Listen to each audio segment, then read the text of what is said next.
Modern Mahjong's here, and we're putting to video a PDF that we sent out, and we're just going to go over some strategies. And this is kind of a preview of our April 17th Zoom. So we sent out an email with our PDF bit.ly/PDFMM, and that's for PDF Modern Mahjong. If you go to that, you could print this whole thing out. So don't worry if we're going a little too fast. You're not expected to see everything in this quick video. This is just kind of a preview, and you could print it out and join us on our Zoom on April 17th. It's really important, first of all, to need help if you know how to pick a hand. So one way to do it is make sure you know during the Charleston, you're really a great idea is to go for a section rather than a specific hand on the card. You don't need to memorize the card, but know the sections and know how to read the hands. And what we mean by that is make sure you understand that the colors don't indicate a specific suit. They indicate how many times you switch suits, and make sure you read the parentheses to know if that limits or expands or otherwise clarifies the hand. During the Charleston, it's really a great idea to continue to rearrange your tiles because sometimes you'll see something that you wouldn't have seen if they were only arranged by like numbers. So you could do like numbers, like suits, consecutive runs, evens, odds.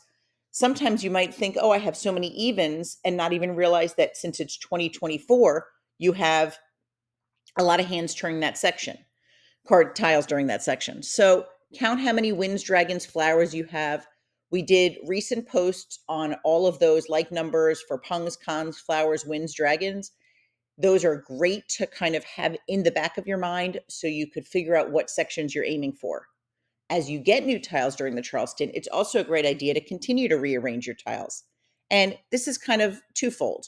One, you might see something you didn't notice otherwise, and you're not giving any information or tells to borrow from poker to players that you don't need the tiles they just passed you. So another important thing is not only focus on a section, but as you're thinking of what hands you might do, think of backups for them as well. So there's certain backup hands that are just kind of like what we call default universal backups. And these are usually pung kong, 3 of a kind, 4 of a kind hands that you pick in some jokers. They're really easy to pivot from other hands on the card, and they're really helpful. So don't worry about reading all of these now. This will be in the PDF that you could print. Moving along, this is what we thought was really clever. We call this the quintessential backup hand. If you're a joker magnet, or even if you just pick 2 jokers, quint number 2 may be for you. This quint has so many possible combinations because it's any 2 non-matching numbers in quints and any wind. For players who are intimidated by the quints hand, this might be a section that makes you comfortable with this section.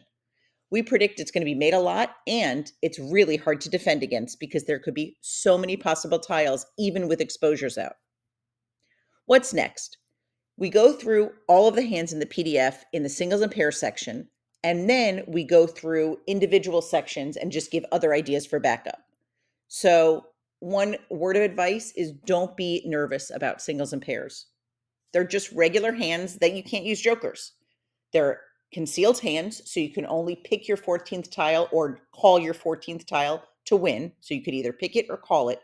You can't have any prior exposures. Singles and pairs, by definition, can't be exposed. We will talk also about overlapping tiles. And what we mean by these are how many tiles are in one hand that are also in another hand.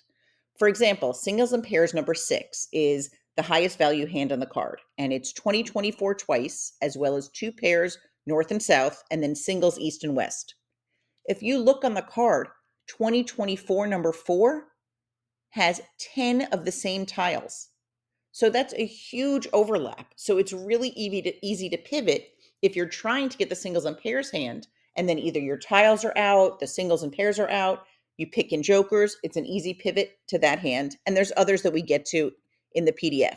So we'll go through singles and pairs one by one.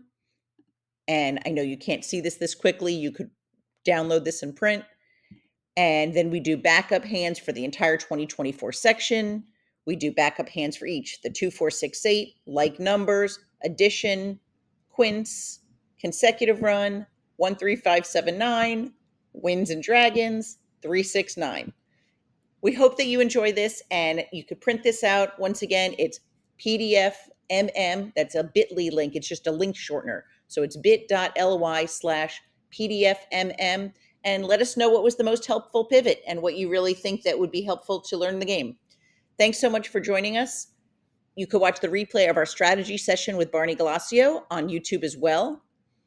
We have 2 upcoming Zooms. You could register online for those, April 17th and May 5th. If you play Canasta, we have a strategy session coming up that you need to register in advance for. modernamericancanasta@gmail.com is where you can send your $15 payment and then follow up with an email so we know to send you the link for the Zoom. If you have any questions, feel free to ask us. Our email is modernmahjong@gmail.com, or you could post on our Facebook group.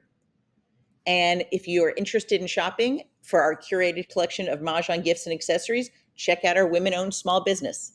Thanks so much. Have a great day.